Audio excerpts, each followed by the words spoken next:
this is an opportunity which I suppose we in the group have wanted for a while, which is to meet in the community group we had last year, because this conversation is essentially the core of what we want to begin and learn from.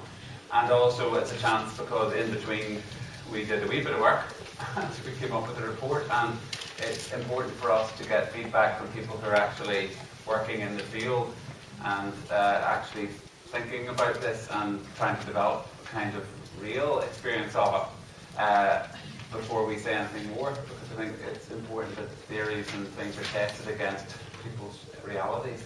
And also, before we start thinking about what kind of solutions are going to work, it would be better to get some information about what is the nature of the problem or problems that actually go under this big label sectarianism. I suppose, like any of these isms, there's a danger that they end up in either being assumed or being kind of mumbo-jumbo which people speak, which nobody really anymore knows what you're talking about. And it's been an interesting experience talking about sectarianism in Scotland. Last year, I made 2 forays on behalf of the group into the media before the report was published. One was a report that appeared in the Glasgow Herald, which set off a minor firestorm because it was a response which said that this was Scotland's Alabama. This was the issue which was the biggest single issue Scotland has been hidden for generations. And that in itself set off a firestorm of recrimination, people countering that, and a massive series of letters into the Herald about that topic. So that's lesson one. It's something which creates huge amounts of emotion. The second time was in the summer when I was asked to put a piece into Scotland on Sunday, and that appeared. And the biggest comment we got back was, who are these people raising this issue which doesn't exist and has gone away? They're just interfering busybodies. And between these two poles, it seems to me, this debate has languished for quite a long time in Scotland, between the issue which is, it's hugely emotional and therefore far too dangerous to touch, versus actually this thing doesn't even exist at all, and why are you talking about it? It's yesterday's story. And for something which doesn't exist, I suppose my conclusion is it generates a huge amount of emotion. The reality for us was, if we're to make any progress on this, we have to take it out of both of these boxes, out of the megaphone or out of the silence. We have to actually be able to get a bit of shape on this. We have to do more work about what we mean by this, to break it down a bit into real experiences, realities in structures and institutions in this society, and actually then try to look at practical ways which would address the ways in which that actually appears. And if we have one core message, it is that for as long as something is hidden, then these issues are dominated by perceptions and assertions and people making claims about things.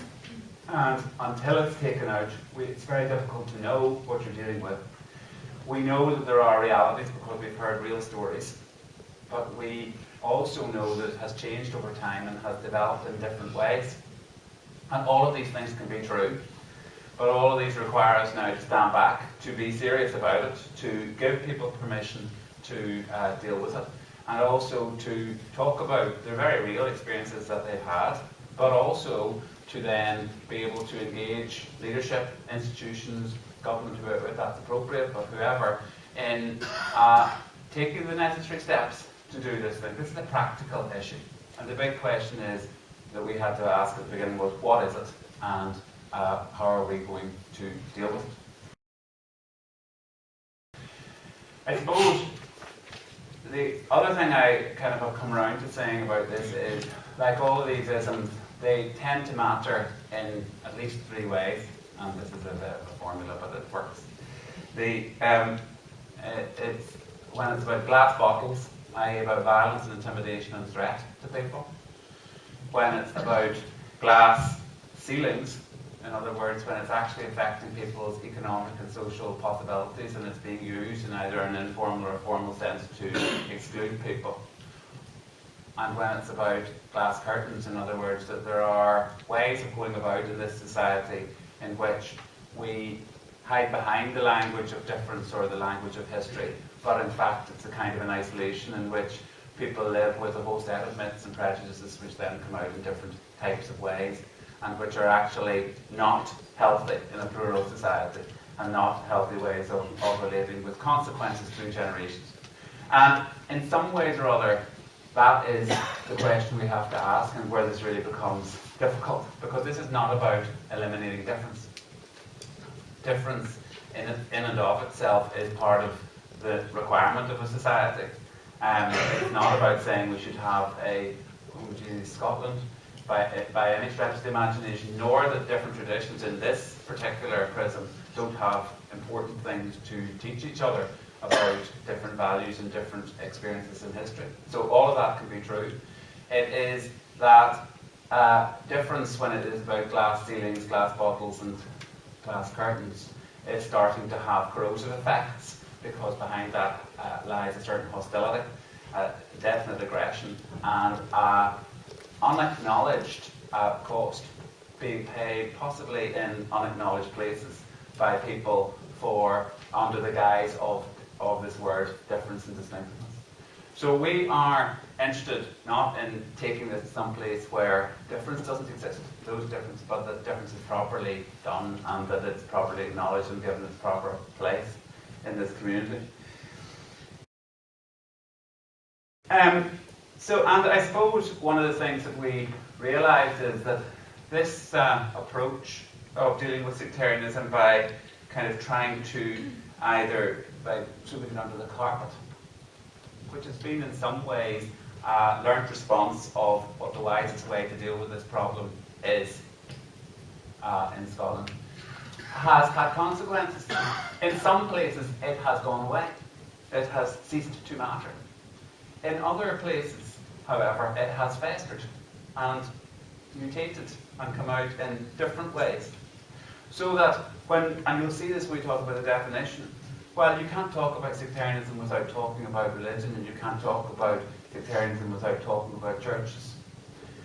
The things which grew up around churches have taken on a life of their own, and very often the people who feel the hostility or experience the glass ceiling or experience the glass curtain aren't necessarily the most pious or the most church-going, but they live in communities which are still shaped by prejudices which have relationship to that. And so part of the issue is, in a rapidly changing society, is if you're not watching it, it's changing in a way which you're not watching. And as you lift the carpet, it comes out in very complicated ways. And so I suppose the reason why we've gone for this approach, which is try to get people talking and leading from their own space, is to put flesh in the bones past the definition. It's going to take a lot of people to talk about this and identify it in their own particular way. Because what we do know is it absolutely varies by geography. It absolutely varies by geography. And that's a kind of a commonplace, which is different from saying that it only exists in the west of Scotland, by the way. But it varies by geography, there's no doubt about it. It varies by class.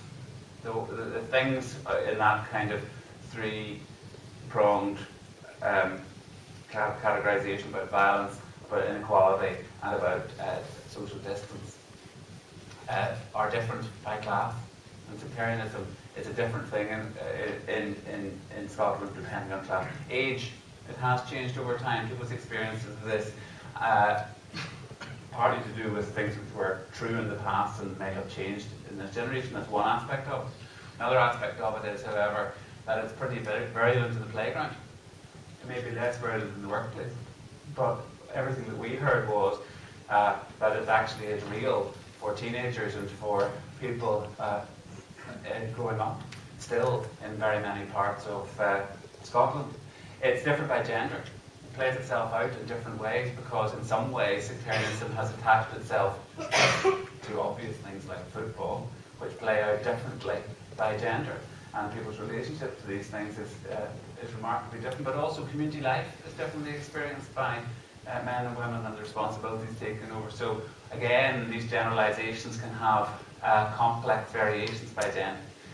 It varies by occupation and profession.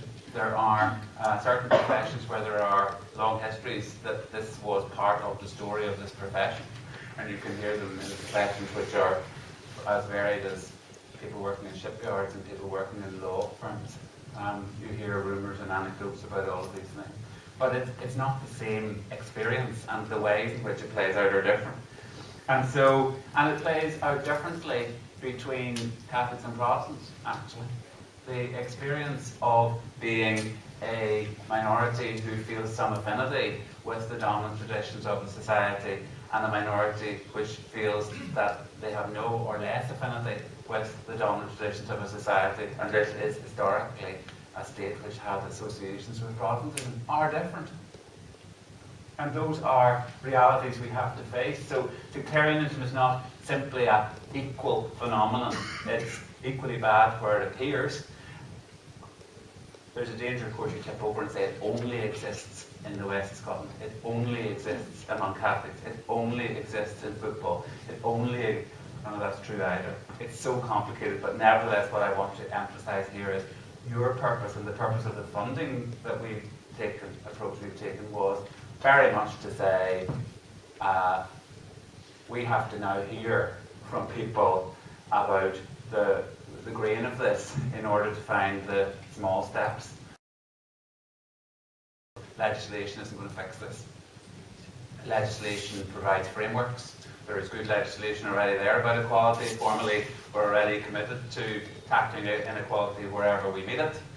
There is legislation which is more or less controversial and which we weren't asked to take a view on, which we didn't get any member of this group ever to utter a word about football, but which is already in place. And our view is that that is and is of itself enough in that direction of the high-profile, single-gesture type stuff. It needs to be there, by the way. We're not saying there shouldn't be legislative frameworks around this. Absolutely not. We think there should be.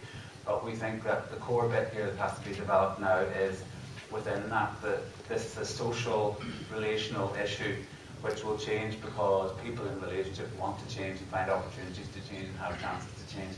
And it is a structural issue in institutions in which institutions take responsibility for that change and finally stop denying it where it exists. So, having said that it's very variable, the second point was that it is not going to be changed by legislation, it's got to be changed by engagement, which is why this national conversation idea, not in that kind of, again, high-profile way, but as a long conversation which we are now enabled to have. One of the words that came across to me very strongly out of our meetings, and we have been meeting with just everybody around this topic who we could think about, was from the police, who said that the issue is that sometimes in Scotland there is a permissive environment around violence around these things. We want to create a different permissive environment. We want to create a permissive environment about acknowledgement about where it exists and a possibility that people in leadership will take steps to actually address it. So if we have no legislation, the positive thing we want to do is create the permissive environment which it deals with this, which isn't about, first of all, punishing people, but is more about finding restorative ways to move forward and actually address some of the questions that are there. That is the atmosphere that all of us are very much about. I said to you that not all of this is explicit. The third string, or the third leg of the stool, I suppose, in this context is research. We think we need to have more real knowledge about this. And actually, when you're dealing with something which is not obvious and explicit, but is in the language and the jargon, it's implicit or even tacit. It's there, but it's not acknowledged. It's kind of part of the stuff of community life. You have to do what's called qualitative research. You have to get underneath this issue. You have to understand it from how people experience it. And so we have tried to encourage the government. The government's taken this up.